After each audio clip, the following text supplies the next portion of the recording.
E cá estamos de regresso, agora sim com a especialidade Urologia e o tema Incontinência Urinária. Recordo que ainda vai poder participar para esclarecer as suas questões relacionadas com este assunto ou outras que diga respeito então a esta especialidade. Deve para isso marcar o número de telefone 22-508-3297, 22-508-3297. Apresse a ligar para ter então lugar e poder colocar as suas dúvidas ao nosso médico convidado que vou apresentar já de seguida. Tem também à sua disposição o endereço de e-mail consultório@portocanal.pt. Pode escrever a sua pergunta, o seu caso, a sua história, a sua opinião e enviar por escrito. Estes contactos estão sempre a passar aqui em rodapé para facilitar então a sua comunicação connosco. Vamos falar de incontinência urinária com o Dr. Vítor Hugo Nogueira, médico urologista no grupo Trofa Saúde, Hospital Braga Sul, Braga Centro, Trofa, Barcelos e Famalicão, a quem agradeço por estar connosco. Obrigada, Sr. Doutor, um gosto recebê-lo. Muito obrigada mais uma vez por falarmos sobre este tema tão importante e é um tema com uma grande prevalência na nossa população. Faz sempre sentido falarmos sobre isto e dizermos às nossas pessoas que nos acompanham, não é? Que há tratamento e que é importante não terem vergonha e falarem com o seu profissional de saúde. Não é? A prevalência decorre daquilo que nós sabemos que é o envelhecimento geral da população. Claro. Portanto, à medida que a população vai envelhecendo, é mais provável que venham a sofrer de incontinência urinária. Na verdade, o que é? É a perda involuntária de urina, que pode ocorrer nas mais diversas situações e que, apesar de frequentemente estar associada ao sexo feminino, às senhoras, a verdade é que não é a exclusiva do sexo feminino. E como tal, é preciso também chamar a atenção que há homens que, por razões diversas, obviamente causas diferentes daquelas que levam ao aparecimento da incontinência nas senhoras, mas que têm incontinência urinária, claro, e que também não devem ter receio ou qualquer tipo de temor em falar dessa situação, porque lá, como disse bem, existem tratamentos, existem soluções, são coisas um bocadinho diferentes, não é? Mas dependendo da natureza da incontinência, nós podemos estar a falar ou de uma coisa ou de outra. E às vezes ainda há alguma vergonha, porque as pessoas se vão habituando a viver com incontinência urinária? Habituam-se a viver, algumas delas por desconhecerem que existem formas que não são particularmente complexas nem agressivas de tratar. Outras acham, como disse bem, que é uma consequência inevitável, inexorável do envelhecimento e que também pouco há a fazer em relação a isso, o que também não corresponde à realidade.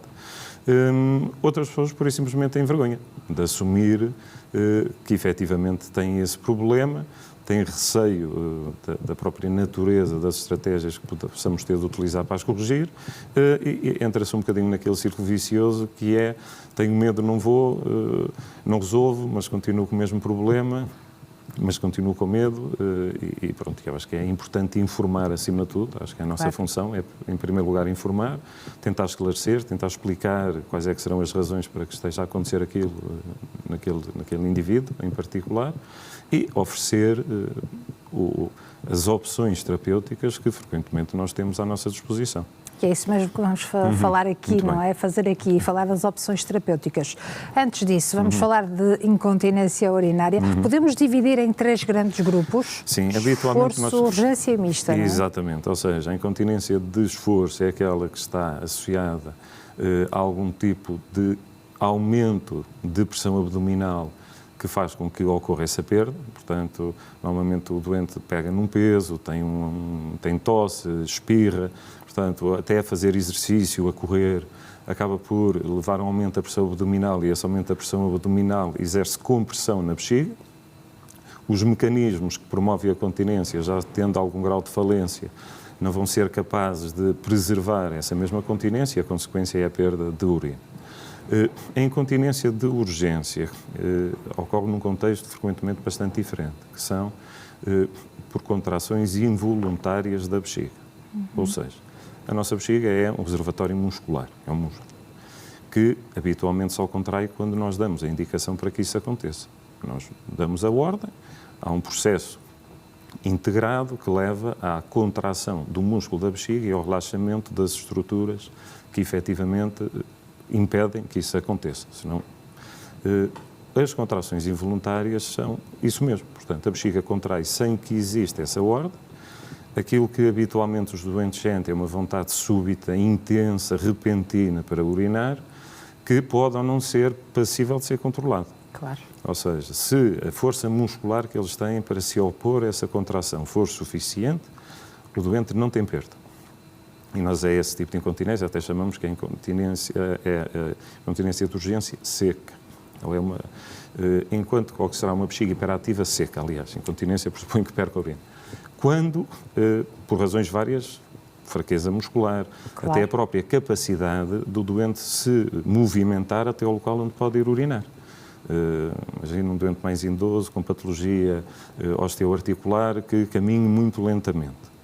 Entre o momento em que sente a vontade e a velocidade que se consegue deslocar, pode ser insuficiente para conseguir segurar aquela contração e urinar só onde é suposto. E é muito frequente os doentes dizerem que, quando já vão a caminho da casa de banho para urinar, já não conseguem, claro, suster mais essa vontade e acabam por perder. Claro. A mista acaba por englobar as duas situações, porque também há doentes que têm ambas. Têm continência por esforços e têm continência de urgência. E quando ambas se conjugam, nós dizemos que ou a doente tem uma incontinência urinária mista. Há uma terceira, que não é uma quarta, aliás, que não é bem uma incontinência, é mais o resultado do transbordo do reservatório, que se chama incontinência por regurgitação. Isso é mais frequente existir em homens que, na verdade, eles não estão a perder urina, eles não estão a conseguir esvaziar a bexiga.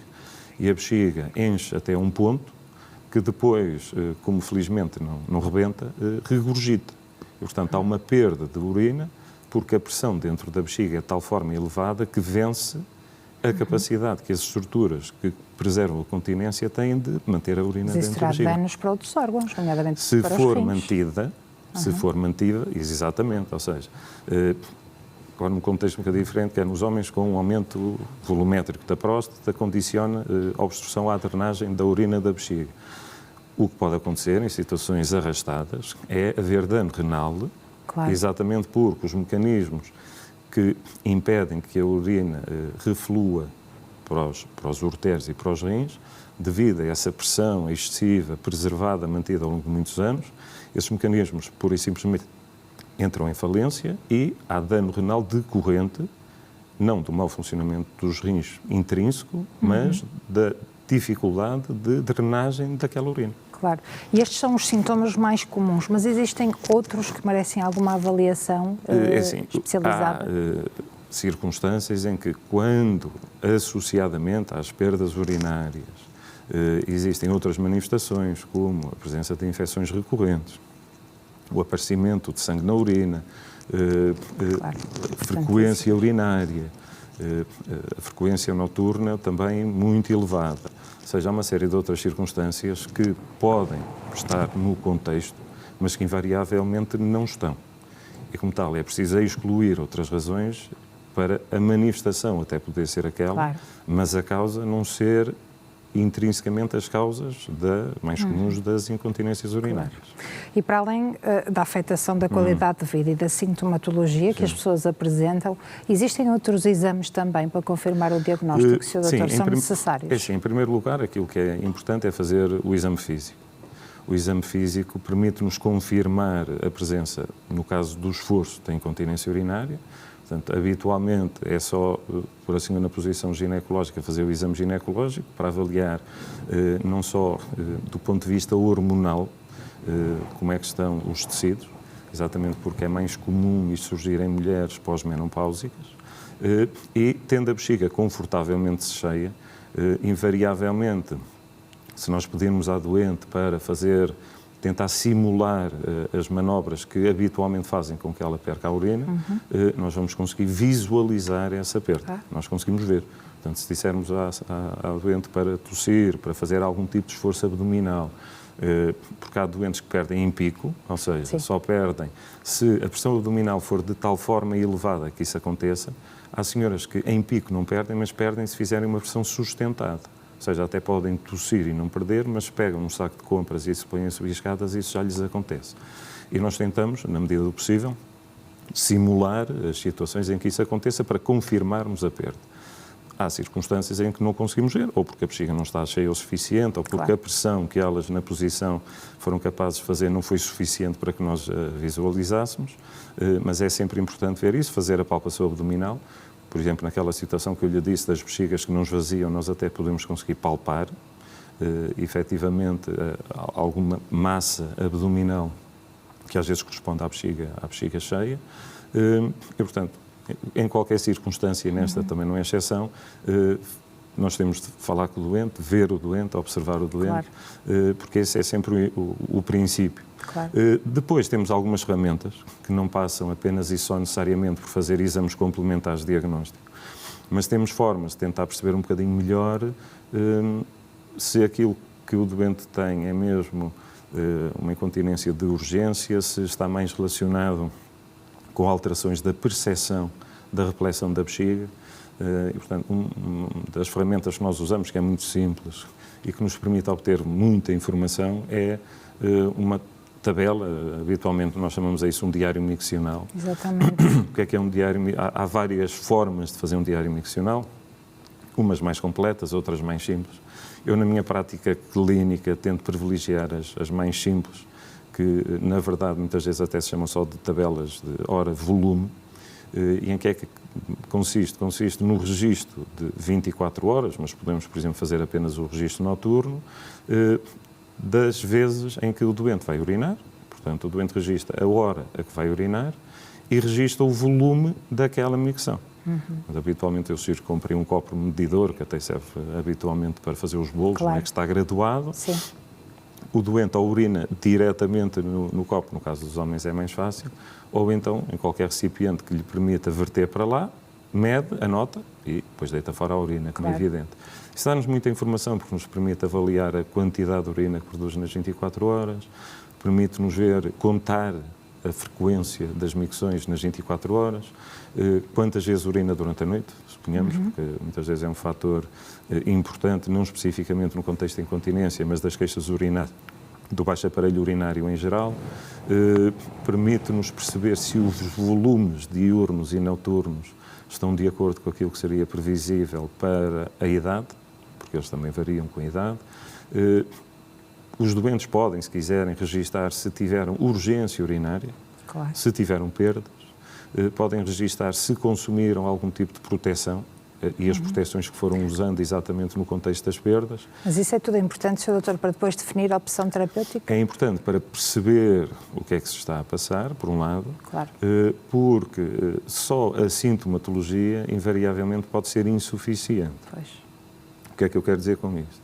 Se nós temos os doentes que são mais ou menos lineares, ou seja, as manifestações são características, a observação que nós fazemos parece confirmar aquilo que o doente realmente, ou a doente, se queixa, e quando assim é, por vezes nós poderemos prescindir de alguns exames um bocadinho mais invasivos, exatamente porque é mais ou menos linear aquilo que estamos a falar. Quando existem dúvidas, é evidente que nós depois vamos ter de, por um lado, excluir outras causas potencialmente mais graves para que aquilo seja apenas uma manifestação e, por vezes, também temos de fazer um estudo mais detalhado, funcional da bexiga, exatamente para objetivarmos o que é que o ou a doente tem, porque assim sabemos claramente, porque temos algo que não depende apenas e só da nossa observação e das manifestações clínicas, e que nos permite, lá está, demonstrar que, nomeadamente a hiperatividade, que são as tais contrações involuntárias, nós temos uma forma, que é um estudo específico, que nos permite visualizar, em gráfico, como é óbvio, aquilo é uma Claro. que durante a fase do enchimento da bexiga, o ou a doente está a ter uma contração que não é despoltada pela sua vontade. E isso consegue-se facilmente confirmar com recurso, nomeadamente a um estudo que se chama um estudo urodinâmico completo do baixo aparelho urinário. É assim um nome bastante longo, mas que nos permite avaliar isso. E não só, permite-nos perceber quando há perda, de que forma é que essa perda acaba por acontecer, se é só para pressões abdominais muito elevadas ou é para pressões abdominais relativamente baixas. Permite-nos avaliar, do ponto de vista do esvaziamento da bexiga, como é que ele está a ser feito, está a ser feito à custa de pressões muito altas ou não, ou de pressões perfeitamente normais. Permite-nos perceber se realmente a quantidade de urina que fica retida dentro da bexiga é normal ou é anormal. porque obviamente isso depois pode ter, e terá seguramente em alguns casos, implicações relativamente não apenas e só à escolha do que fazer, mas dos resultados daquilo que nós também vamos fazer. Pois, e do impacto que vai ter, claro, que é muito importante. Vamos então a essas opções terapêuticas nestes últimos 3 minutos. Elas são assim um bocadinho diferentes, um pouco resumidamente. Quando nós falamos de incontinência de esforço, nós temos basicamente 2 vertentes, que é a conservadora e a mais invasiva, e a cirúrgica. A conservadora habitualmente é proposta para perdas de menor quantidade, no caso das senhoras, em senhoras mais jovens, com boa força muscular, que tenham a capacidade de perceber que músculos é que têm de usar e de recrutar para, efetivamente, se conseguirem, nos momentos em que antecipam e prevêem que vão perder, usar esses músculos para reforçar os mecanismos normais de continência. Contudo, habitualmente, essas estratégias só são úteis quando as perdas são em pequena quantidade, ou seja, quando, pelo número de proteções que a doente usa, nós conseguimos inferir que, efetivamente, a volumetria da perda é baixa. Quando as perdas são maiores, quando a doente quer o tratamento para ontem, chamemos-lhe assim, efetivamente só as opções cirúrgicas é que nos dão as garantias de uma melhoria ou de uma correção completa, porque os tratamentos conservadores dependem muito do doente, é um bocadinho como um atleta. Se praticar, vai conseguir chegar à prova e fazê-lo. Mas se só praticar um pouco e depois deixar de treinar, o benefício que foi sentindo enquanto fez, nomeadamente esses exercícios, depois desaparece. Claro. E assim, muito rapidamente, quais são os cuidados pós-cirúrgicos? Os cuidados pós-cirúrgicos são, acima de tudo, algum grau de repouso, ou seja, evicção de esforços físicos muito vigorosos. Porque, habitualmente, as cirurgias que são feitas na correção de uma incontinência de esforço implicam a colocação de uma rede sintética que é colocada por via transvaginal e que vai como que ajudar a uretra a não se mover a quando desses esforços. E, portanto, como a fita é colocada, mas não é imediatamente fixada a nada, aquilo que a vai manter na posição em que ela é colocada é o processo de cicatrização subsequente. Se durante esse período, principalmente no caso das senhoras, elas fizerem esforços físicos, lá está, vigorosos, sustentados, pode sempre haver o risco da fita não ficar exatamente... Durante quanto tempo? Aproximadamente 3 a 4 semanas, que é o tempo que decorre até que haja, como assim se lhe quiser chamar, uma cristalização do processo de cicatrização. Claro. A partir desse momento, à partida, a fita já não se irá mover de forma nenhuma e invariavelmente é a partir dessa altura que nós conseguimos avaliar os resultados, pelo menos os resultados logo imediatos. É evidente que se a doente aumentar muito de peso, se tiver algum tipo de traumatismo, não é? Existem outras causas que podem fazer com que essa correção, que até pode estar muito bem numa determinada altura, depois deixe de ser suficiente. Claro. Mas na maior parte das doentes, não. Quando estão bem, ao fim das 3 semanas, vão continuar bem invariavelmente. Se não estiverem, depois cá estaremos nós para tentar perceber o porquê. E de uma forma geral, estas doentes são candidatas a esta cirurgia?